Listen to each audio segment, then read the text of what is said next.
Welcome back to my channel Hema Govinda. Today topic వచ్చేసి day 5. ఈరోజు ఏంటంటే కనుక subject plus used to plus V1 past habit గురించి చెప్పుకుంటాము. అంటే గతంలో అలవాటుగా చేస్తాము, కానీ ఇప్పుడు ఆ అలవాటు అనేది ఉండదన్నమాట.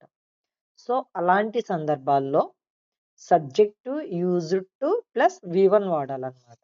సో నేను అప్పుడు అలా చేసేవాడిని. అంటే I used to play cricket, I used to watch TV అలా అన్నమాట. సో అప్పుడు అలా చేసేవాడిని. I used to go for walk. నేను వాకింగ్‌కి వెళ్ళేదాన్ని. అప్పుడు వెళ్ళేదాన్ని. కానీ ఇప్పుడు మనం చేయడం లేదనమాట. గతంలో అలవాటుగా చేసేటువంటి పనుల గురించి చెప్పినప్పుడు ఈ స్ట్రక్చర్ అనేది యూజ్ చేస్తాము. ఉదాహరణ చూద్దాము. చూడండి first one. I used to wake up early.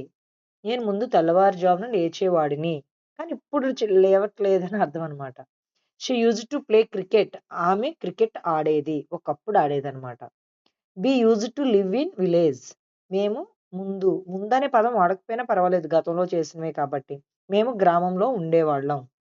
మరి ఇప్పుడెక్కడుంటున్నారు వాళ్ళు? సో, ఏ టౌన్‌లోనో ఉంటున్నారనమాట. He used to smoke. అతను పొగ తాగేవాడు. But he didn't now. అంటే ఇప్పుడు అతను తాగట్లేదనమాట. They used to watch TV daily. అప్పుడు రోజు టీవీ చూసేవారు వాళ్ళందరూ కలిపి. సీరియల్‌లో ఏవో చూసుకునేవాళ్ళు. I used to go to school by bus.